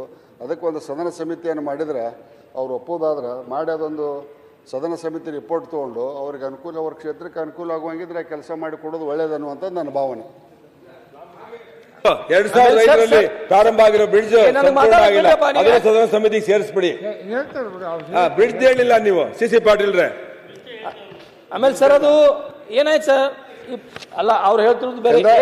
ಕಾನೂನು ಸನ್ಮಾನ್ಯ ಅಧ್ಯಕ್ಷರೇ, ಕಾನೂನು ಸಚಿವರಿದ್ದಾರೆ, ಅವ್ರ ಅಭಿಪ್ರಾಯಗಳನ್ನು ಅವ್ರು ಹೇಳೋದು ಒಳ್ಳೇದಂತ ನನ್ನ ಭಾವನೆ. ಎಂಥ ಪರಿಸ್ಥಿತಿ ಒಳಗೆ ಬಂದಿದ್ದೇವೆ ಅದೇ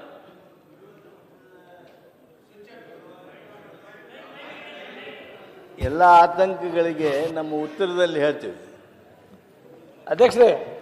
ಎಂಥ ಪರಿಸ್ಥಿತಿ ಒಳಗೆ ನಾವು ಬಂದಿದ್ದೀವಿ ನಮ್ಮ ಅಂದ್ರೆ ಆತಂಕ ನಮ್ಮ ಆತಂಕ ಏನಂದ್ರೆ ಕಾಗೇವ್ರು ಬಹಳ ಕಾಳಜಿಯಿಂದ ಮಾತಾಡ್ತಾ ಇದ್ದಾರೆ. ಈಗ ಆಡಳಿತ ಪಕ್ಷ ಅವರಿಗೂ ಕೊಡಲಿಲ್ಲ, ವಿರೋಧ ಪಕ್ಷ ನಾವಂತೂ ಪಾಪರ್ ನಮಗೂ ಕೊಡಲಿಲ್ಲ. ಹಂಗಾರೆ ಎಲ್ಲಿ ಹೋಯ್ತು ದುಡ್ಡು ಅಂತ? ನಿಮ್ಮ 2.5 ವರ್ಷದಲ್ಲಿ ದುಡ್ಡು ಎಲ್ಲಿ ಹೋಯ್ತು ಅದನ್ನಾರು ಹೇಳ್ಬೇಕು. ಸರ್, ನಾನು ನಿಮ್ಮ ಪರವಾಗಿ ಮಾತಾಡಕತ್ತಿಲ್ಲ ಅಥವಾ ಯಾರ ಪರವಾಗಿಯೂ ಮಾತಾಡಲ್ಲ, ವಿರೋಧ ಮಾಡ್ತಾ ಇಲ್ಲ. ನನ್ನ ಸಮಸ್ಯೆಗಳನ್ನ ನಾನು ಹೇಳ್ತಾ ಇದ್ದೀನಿ. ನೀವು ಯಾಕೆ ಅದಕ್ಕೆ ಒತ್ತು ಕೊಡ್ತಾ ಇದ್ದೀರಿ?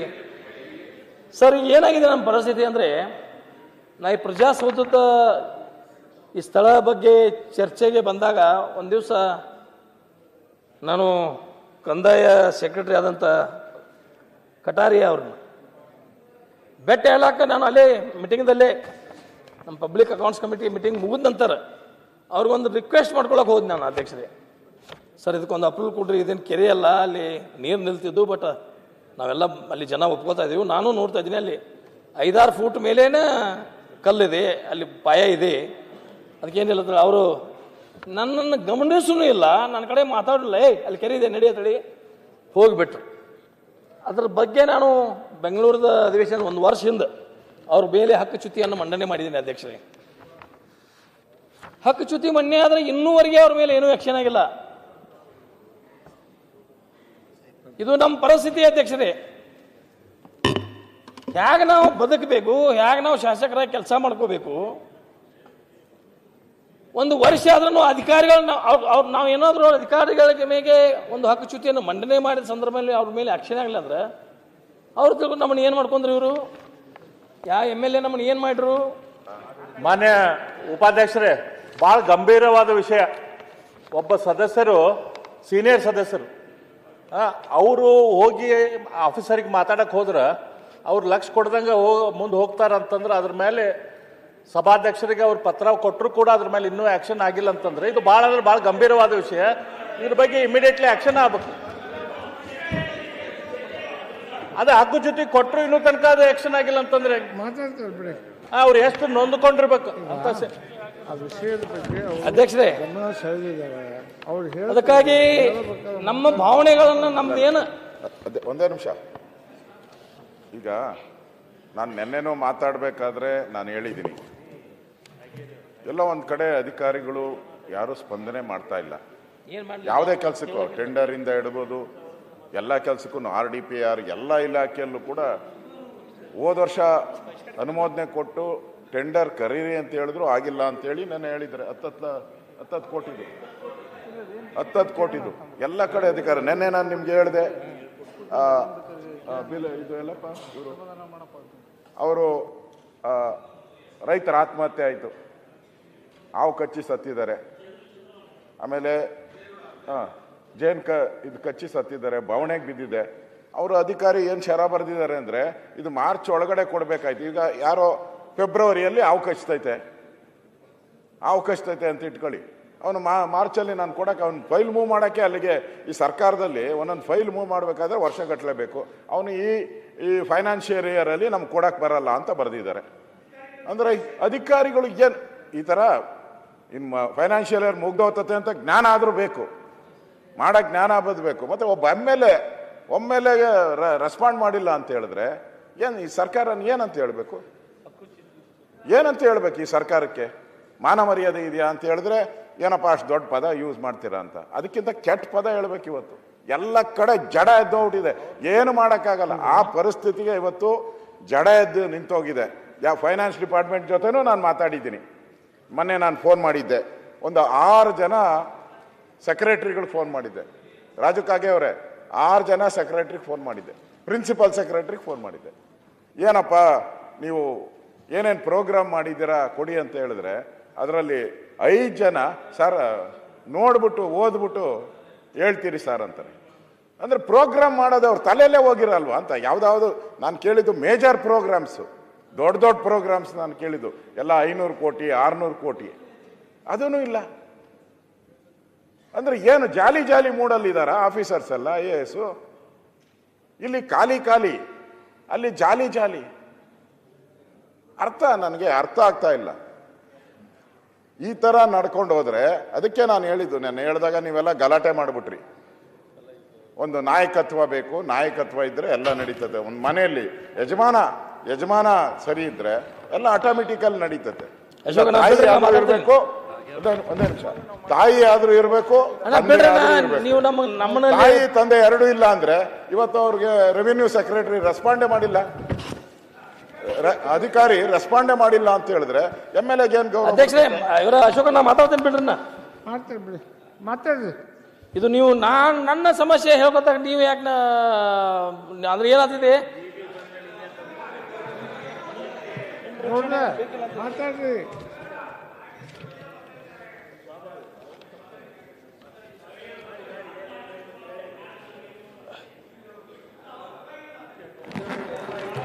ನಾವು ಬಿಜೆಪಿಯವರು ಹೇಳಿದರೆ ರಾಜಕೀಯ.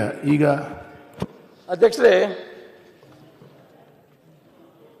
ಪ್ರತಿ ವರ್ಷ ಕೃಷ್ಣಾ ಬೆಲ್ಟ್ ಇವತ್ತು ಆಲಮಟ್ಟಿ ಮತ್ತು ಹಿಪ್ಪರಗಿ ಬ್ಯಾರೇಜನ್ನು ಕಟ್ಟಿದ್ರೂ ಸಹಿತ ಬೇಸಿಗೆ ಕಾಲದಲ್ಲಿ ಮಾರ್ಚ್, ಏಪ್ರಿಲ್, ಮೇದಲ್ಲಿ 3 ತಿಂಗಳ ಕೃಷ್ಣಾ ನದಿ ಬತ್ತಿ ಹೋಗುವಂಥ ಪರಿಸ್ಥಿತಿಗಳು. ಒಂದ್ಸಲ ಹೆಚ್ಚಿಗೆ ಪ್ರವಾಹ ಬಂದು ಜನರಿಗೆ ತೊಂದರೆ, ಒಂದ್ಸಲ ಬೇಸಿಗೆಯಲ್ಲಿ 2 ತಿಂಗಳ 3 ತಿಂಗಳ ಕುಡಿಲಿಕ್ಕೂ ನೀರಿರೋದಲ್ಲ ಅಧ್ಯಕ್ಷರೇ. ಅಷ್ಟು ಪರಿಸ್ಥಿತಿಯನ್ನು ನಾವು ಪ್ರತಿ ಸಲ ಮಹಾರಾಷ್ಟ್ರಕ್ಕೆ ಹೋಗೋದು. ನಾವು ಎಲ್ಲ ಬೆಳಗಾವಿ ಜಿಲ್ಲಾದ MLAಗಳು ಮಹಾರಾಷ್ಟ್ರಕ್ಕೆ ಹೋಗಿ ಅವ್ರಿಗೆ ರಿಕ್ವೆಸ್ಟ್ ಮಾಡ್ಕೊಳ್ಳೋದು. ಅವರು ನಮ್ಮನ್ನ ಒಳಗೂ ಬರೋಕ್ಕೆ ಕೊಡೋದಲ್ಲ. ಸೋಲಾಪುರಕ್ಕೆ ನೀವು ನಮ್ಮ ನೀರು ಬಿಡೋದಲ್ಲ, ನಿಮಗೆ ಯಾಕೆ ನಾವು ನೀರು ಬಿಡಬೇಕು ಅನ್ನುವಂಥ ನಮ್ಮನ್ನ ಚೀಮಾರಿ ಹಾಕಿ ಕಳಿಸಿದ್ದು ಉದಾಹರಣೆಗಳಿದ್ದಾವೆ. 20 ವರ್ಷದಿಂದ 25 ವರ್ಷದಿಂದ ನಾವು ಮಹಾರಾಷ್ಟ್ರಕ್ಕೆ ಪ್ರತಿ ಸಲ ಒಂದು ನಿಯೋಗ ತಗೊಂಡು ಹೋಗೋದು, ಇಲ್ಲಿಯೇ ನೀರಾವರಿ ಮಂತ್ರಿಗಳು ಅಲ್ಲಿಯೇ ನೀರಾವರಿ ಮಂತ್ರಿಗಳಿಗೆ ಭೇಟಿ ಆಗೋದು, ಇದೊಂದು ಒಪ್ಪಂದ ಮಾಡ್ಕೋಬೇಕಾಗೈತೆ ಅಧ್ಯಕ್ಷರೇ. ಮಹಾರಾಷ್ಟ್ರ ಸರ್ಕಾರದವರು ಸಹಿತ ನಮ್ಮ ಜೊತೆಗೆ ಒಪ್ಪಂದ ಮಾಡ್ಕೊಳ್ಳಿಕ್ಕೆ ರೆಡಿ ಇದ್ದಾರೆ. ನಾವು ಅವ್ರ ಹೊತ್ತಿಗೆ ಅವರು ಬಂದು ನಮಗೆ ಒಪ್ಪಂದ ಮಾಡ್ಕೊಳ್ಳಿಕ್ಕೆ ರೆಡಿ ಇದ್ದಾರೆ ಸರ್. ನಮಗೆ ಅಲ್ಲಿ ಅಕ್ಕಲ್ಕೋಟ್ ಜತ್ ತಾಲೂಕದಲ್ಲಿ ಪ್ರವಾಹ ಹರಿದು ಹೋಗೋ ಸಂದರ್ಭದಲ್ಲಿ June, July, August, September, October 4 ತಿಂಗಳಲ್ಲಿ ಅವ್ರಿಗೆ ನಾವು ನೀರು ಕೊಡಬೇಕು. ಅವರೇ ಲಿಫ್ಟ್ ಮಾಡ್ಕೊಂಡು ಅವರೇ ತೊಗೊಂಡು ಹೋಗ್ಬೇಕು. ಯಾವಾಗ ಸಮುದ್ರಕ್ಕೆ ನೀರು ಹರಿದು ಹೋಗ್ತಿರ್ತಾವ ಆ ಸಂದರ್ಭದಲ್ಲಿ ನಮಗೆ ಆ ಒಂದು ಬರ ಏನವ್ರ ಭಾಗದಲ್ಲಿ ಜತ್ ತಾಲೂಕ ಮತ್ತು ಅಕ್ಕಲ್ಕೋಟದಲ್ಲಿ ಬರ ಇದೆ. ಅಲ್ಲಿ ನಮಗೆ 4 ತಿಂಗಳು ನೀವು ನೀರು ಕೊಟ್ಟಿದ್ದಾದ್ರೆ ನಾವು ನಿಮಗೆ 3 ತಿಂಗಳ 2 ರಿಂದ 3 TMC ನೀರನ್ನು ನಾವು ನಿಮಗೆ ಕೊಡ್ಲಿಕ್ಕೆ ನೀಡಿದ್ದೀವಿ ಅನ್ನುವಂಥ ಮಾತನ್ನು ಅವ್ರು ಪದೇ ಪದೇ ಹೇಳ್ಬೋದು. ಅದಕ್ಕೆ ನಮ್ಮ ಸರ್ಕಾರ ಮತ್ತು ಅವ್ರ ಸರ್ಕಾರ ಒಂದು ಒಪ್ಪಂದ ಮಾಡ್ಕೋಬೇಕಾಗಿತ್ತು. ನಾವು ಪ್ರತಿ ಸಲ ಹೋಗೋದು, ಅವ್ರು ನಮಗೇನು ಬಿಡೋದಿಲ್ಲ, ಅವ್ರು ನಮಗೆ ಮರ್ಯಾದನೂ ಕೊಡೋದಿಲ್ಲ, ಅವ್ರಿಗೆ ದುಡ್ಡು ತುಂಬ್ರಿ. ಅವ್ರು ಪ್ರತಿ ಸಲ 2 ಕೋಟಿನೂ ದುಡ್ಡು ತುಂಬಬೇಕಾದೈತಿ. ನಾವು ದುಡ್ಡು ತುಂಬುವಂಥ ಪರಿಸ್ಥಿತಿ ಬಂದ್ರೆ ನಾವು ದುಡ್ಡು ತುಂಬಿದ್ರೂ ನೀರು ಬಿಡೋದಲ್ಲ ಅಧ್ಯಕ್ಷರೇ. ಇದು ಸಹಿತ ಒಂದು ಭಾಳ ಪ್ರಮುಖವಾದಂಥ ವಿಷಯ. ಇದನ್ನು ಸಹಿತ ಸರ್ಕಾರವನ್ನು ಗಮನ ಹರಿಸಿ ನಮಗೆ ಆ ಮಹಾರಾಷ್ಟ್ರ ಸರ್ಕಾರದಿಂದ ಒಂದು ಒಪ್ಪಂದನ ಮಾಡಿಕೊಟ್ಟಿದ್ದು. ಆದರೆ ಆ ಭಾಗದಲ್ಲಿರುವಂಥ ಅಥಣಿ, ಕಾಗವಾಡ, ಚಿಕ್ಕೋಡಿ, ರಾಯಬಾಗ್, ಕುಡ್ಚಿ, ಜಮಖಂಡಿ ತಾಲೂಕಲ್ಲಿ ಸಿದ್ದವ್ರು ಇದ್ದಾರೆ. ನನಗೆ ಫೋನ್ ಮಾಡ್ತಿರ್ತಾರೆ ಅವರು. ಅದಕ್ಕಾಗಿ ಈ ನದಿ ಬತ್ತಿ ಹೋಗಬಾರ್ದು ಅನ್ನುವಂಥಕ್ಕಾಗಿ ಮಹಾರಾಷ್ಟ್ರದಿಂದ ನೀರು ಬಿಡಲಿಕ್ಕೆ ಒಂದು ಒಪ್ಪಂದವನ್ನು ಮಾಡಿಸುವಂಥದ್ದು ಭಾಳ ಅವಶ್ಯಕತೆ ಇದೆ ಅನ್ನುವಂಥ ಮಾತನ್ನು ಈ ಸಂದರ್ಭದಲ್ಲಿ ಹೇಳಿಕ್ಕೆ ಬಯಸ್ತೇನೆ ಅಧ್ಯಕ್ಷರೇ. ಓಕೆ. ಆಮೇಲೆ ನಮ್ಮಲ್ಲಿ ಪ್ರವಾಹ ಬಂದ ಈಗ ತಾನೇ ಮುಖ್ಯಮಂತ್ರಿಗಳಿಗೆ ಒಂದು ಜನ ಬಂದಿದ್ದು ಸರ್ ನನ್ನ ಮತಕ್ಷೇತ್ರದಲ್ಲಿ. ಹೋದ ಸಲ ಪ್ರವಾಹ ಬಂದಾಗ ಜುಗೋಳ್, ಮಂಗಾವತಿ, ಶಾಪುರ ಅಂತ ಊರಿದ್ದಾವೆ ಸರ್. ಫಸ್ಟ್ ಮಹಾರಾಷ್ಟ್ರ ದಾಟಿದ್ರಲ್ಲಿ ಅವೇ ಊರುಗಳು. ಕೃಷ್ಣಾ ನದಿಯಿಂದ ಫಸ್ಟ್ ಬಾಧಿತ ಆಗುವಂಥದ್ದು 3 ಊರುಗಳು ಫಸ್ಟ್ ಮುಳುಗಿಬಿಡ್ತಾವೆ ಸರ್. ಅವು 3 ಊರು. ಪ್ರತಿ ಸಲ ಆ ಊರಿನ ಜನನೆಲ್ಲ ಹೊರಗೆ ತರೋದು, ಅವ್ರ ಗಂಜಿ ಕೇಂದ್ರ ತೆಗೆದು ಅವ್ರದ್ದೆಲ್ಲೋ ಶಾಲೆಯಲ್ಲಿ ನಿಲ್ಲುವಂಥ ವ್ಯವಸ್ಥೆ ಮಾಡೋದು, ದನಕರುಗಳನ್ನೆಲ್ಲ ಹೊರಗೆ ತರೋದು, ಅವ್ರಿಗಲ್ಲಿ ಮೇವಿನ ವ್ಯವಸ್ಥೆ ಮಾಡೋದು, ಅದೆಲ್ಲ ಅಲ್ಲಿ ಮಾನ ಮರ್ಯಾದೆ ಬಿಟ್ಟು ಎಲ್ಲ ಹೆಣ್ಮಕ್ಳು ಗಂಡ್ಸು ಮಕ್ಕಳು ಎಲ್ಲ ಪ್ರತಿ ಸಲ ಬರೋದು. ಮತ್ತು ಅವರು ಪ್ರವಾಹ ಇಳಿದು ಹೋದ ಬಳಿಕ ಅಲ್ಲಿ ಸ್ವಚ್ಛ ಮಾಡಲಿಕ್ಕೆ ಗಬ್ಬು ವಾಸನೆ ಎದ್ದಿರ್ತೈತೆ ಸರ್. ಅಲ್ಲಿ ಜನ, ಕನ, ನಾಯಿಗಳು, ಹಂದಿಗಳು ಸತ್ತಿರ್ತಾವೆ. ಅಲ್ಲಿ ಹೋಗಿ ಇಮಿಡಿಯೇಟ್ ನಾವು ವಾಸ ಮಾಡಲಿಕ್ಕೆ ಬರೋದಿಲ್ಲ ಅಲ್ಲಿ.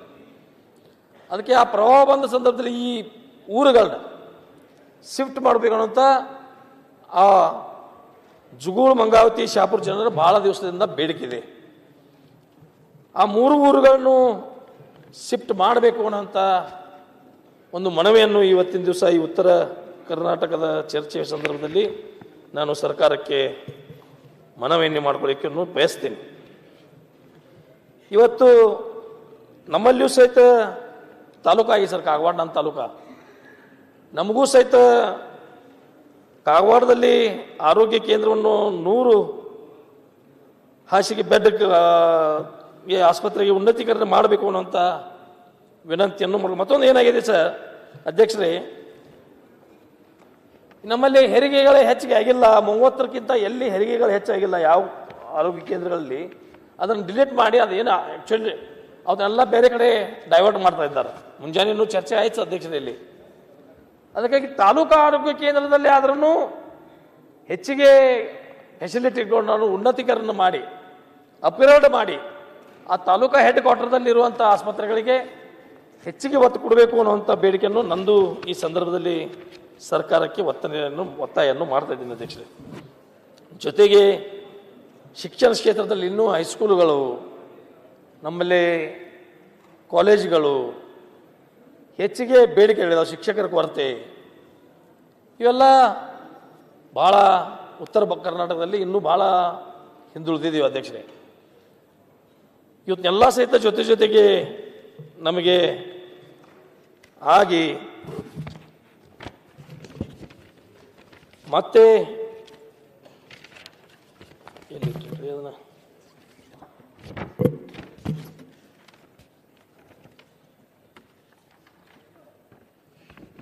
ಆಮೇಲೆ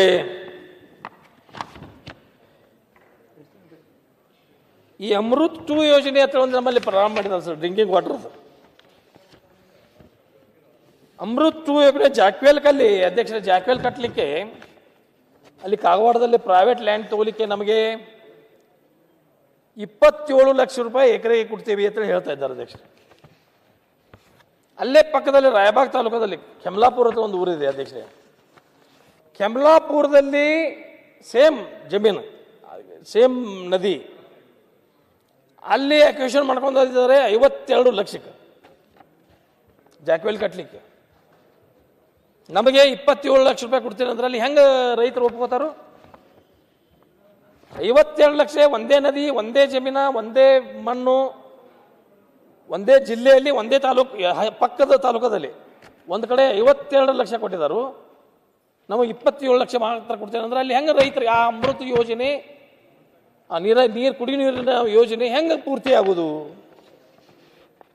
ಮೇನ್ ಎಲ್ಲಿ ನಾವು ಪಂಪೋಸ್ ಕುಣಿಸಿ ನೀರು ಲಿಫ್ಟ್ ಮಾಡ್ತಾ ಇದ್ದೀವಿ, ಅಲ್ಲೇ ನಮಗೆ ತೊಂದರೆ ಬಂದರೆ ಮುಂದಿನ ಊರುಗಳಿಗೆ 10-20 ಕಿಲೋಮೀಟರ್ ನೀರು ಒಯ್ಯೋದು ಹೇಗೆ?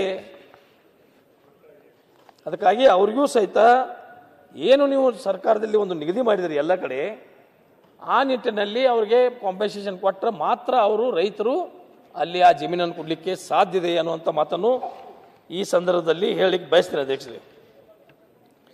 ಮತ್ತೊಂದು ಅಧ್ಯಕ್ಷರೇ, ನಮ್ಮ ಕಡೆ ಮೊದಲು 4702 ಪ್ರಧಾನ ಕಾಮಗಾರಿಗಳ ಅಡಿಯಲ್ಲಿ ಎಲ್ಲ ವರ್ಗದ ಜನರಿಗೆ ಈ ಸಾಮೂಹಿಕ ಯಾತ ನೀರಾವರಿಗಳು ಮಾಡ್ಕೊಳ್ಳಿಕ್ಕೆ ಮೊದಲೆಲ್ಲ ದುಡ್ಡು ಕೊಡ್ತಾ ಇದ್ರು. ಈಗ ಅವನ್ನೆಲ್ಲ ನಿಲ್ಲಿಸಿಬಿಟ್ಟಿದ್ದಾರೆ ಅಧ್ಯಕ್ಷರೇ. ಗಂಗಾ ಕಲ್ಯಾಣ ಅಲ್ಲ, ಅವ್ರು ಗಂಗಾ ಕಲ್ಯಾಣ ಅಂದ್ರೆ ಮತ್ತೆ ಇಂಡಿವಿಜುವಲ್ ಆಗ್ತಿದೆ ಅಧ್ಯಕ್ಷರೇ. ಅದಕ್ಕಾಗಿ ಮೊನ್ನೆ ನಾನು ಸಣ್ಣ ನೀರಾವರಿ ಮಂತ್ರಿಗಳು ಭೇಟಿ ಆದಾಗ ಇಲ್ಲ ಅದು ಮುಖ್ಯಮಂತ್ರಿಯವ್ರ ಗಮನಕ್ಕೆ ತಂದು ಅದನ್ನು ಪ್ರಾರಂಭ ಮಾಡ್ತೀನಿ ಅನ್ನುವಂಥ ಮಾತನ್ನು ಹೇಳಿದ್ದಾರೆ ಅಧ್ಯಕ್ಷರೇ. ಈಗ ಟೋಟಲ್ ಆಗಿ ಈ ಕಬ್ಬು ಬೆಳೆಗಾರದೊಂದು ಪ್ರತಿ ಸಲ ಸ್ಟ್ರೈಕ್ ಮಾಡೋದು, ಗದ್ದಲ ಮಾಡೋದು, ಅಲ್ಲಿ ಟ್ರಾಕ್ಟರ್ಗಳನ್ನು ಸುಡೋದು ಇವೆಲ್ಲ ಆಗ ಮೊದಲೇ ಕಾರ್ಖಾನೆಗಳ ಪ್ರಾರಂಭ ಆಗೋಕ್ಕಿಂತ ಮುಂಚಿತವಾಗಿಯೇ ರೈತ ಸಂಘದವ್ರನ್ನು ಮತ್ತು ಫ್ಯಾಕ್ಟ್ರಿ ಮಾಲಕರನ್ನು ಕರೆದು ಒಂದು ಏನಾದರೂ ಸಂಧಾನ ಮಾಡಿದ್ದಾದ್ರೆ ಈ ಸ್ಟ್ರೈಕ್ಗಳು, ಈ ಹೋರಾಟಗಳು ಪ್ರತಿ ವರ್ಷ ಹೋರಾಟ ಮಾಡ್ಕೊತ ಬಂದಿದ್ದೀವಿ ಅಧ್ಯಕ್ಷರೇ. ಈಗ ನಾನು ಅನ್ಕೋ 83ರಿಂದ ಹೋರಾಟಗಳು ಈ ಸಕ್ಕರೆ ಕಾರ್ಖಾನೆ ಮುಂದೆ ಮಾಡ್ಕೊತ ಬಂದಿದ್ದೀವಿ. ಇದು ಮಾಲೀಕರು ಮತ್ತು ರೈತರಲ್ಲಿ ಹೊಂದಾಣಿಕೆ ಆಗೋದಲ್ಲ. ಅದಕ್ಕೆ ಸರ್ಕಾರ ಕರೆದು ಒಂದು ಏನಾದರೂ ಇತ್ಯರ್ಥ ಮಾಡಿದ್ರಲ್ಲ ಆತಲ್ಲ ಪ್ರತಿ ಸಲ ಕಾರ್ಖಾನೆಗಳು ಪ್ರಾರಂಭ ಆಗೋಕ್ಕಿಂತ ಮುಂಚಿತವಾಗಿ ಓಕೆ ಇದನ್ನು ಒಂದು ಇತ್ಯರ್ಥ ಮಾಡಿದ್ದಾದರೆ ಒಳ್ಳೇದಾಗ್ತೈತೆ ಅನ್ನುವಂಥ ಮಾತನ್ನು ಹೇಳಿದರೆ ಒಂದು ಒಳ್ಳೇದಾಗ್ತಿದೆ ಅನ್ನುವಂಥ ಉತ್ತರ ಕರ್ನಾಟಕದ ಬಗ್ಗೆ ಇನ್ನೂ ಸಾಕಷ್ಟು ವಿಷಯಗಳು ಮಾತಾಡಬೇಕಾಗಿತ್ತು ಸರ್. ಉಪಾಧ್ಯಕ್ಷರಿದ್ದರೆ ಚಲೋ ಇತ್ತು, ನೀವು ಬಂದರೆ ನನಗೆ ಆಯಿತು ಅಂತ ಇದ್ದೀರಿ, ನನಗೇನು ಅರ್ಥ ಆಗ್ತಾ ಇಲ್ಲ, ನನ್ನ ಮೈಂಡ್ ಎಲ್ಲ ಡೈವರ್ಟ್ ಆಗಿಬಿಟ್ಟಿದೆ ಅಧ್ಯಕ್ಷರು. ಇರಲಿ, ಏನು ತೊಂದರೆ ಇಲ್ಲ. ಅದಕ್ಕಾಗಿ ಕೆಲವು ವಿಚಾರಗಳನ್ನು ಮಾತ್ರ ನಾನು ಇಲ್ಲಿ ಪ್ರಸ್ತಾವನೆ ಮಾಡಿದ್ದೀನಿ. ಹೆಚ್ಚಿಗೆ ಇನ್ನೂ ಮಾತಾಡಲಿಕ್ಕೆ ಮುಂದಿನ ದಿನಮಾನಗಳಲ್ಲಿ ನನಗೆ ಸಮಯ ಕೋರ್ತೀನಿ. ಈಗ ನನಗೆ ಅವಕಾಶ ಕೊಟ್ಟಿದ್ದಕ್ಕಾಗಿ ತಮ್ಮೆಲ್ಲರಿಗೆ ಧನ್ಯವಾದಗಳು ಹೇಳಿ ನನ್ನ ಮಾತಿಗೆ ವಿರಾಮ ಹೇಳ್ತೀನಿ. ಎಲ್ಲರಿಗೂ ನಮಸ್ಕಾರ, ತಮಗೆ ಧನ್ಯವಾದಗಳು ಸರ್. ಯತ್ನಾಳ್ ಅವರೇ ಈಗ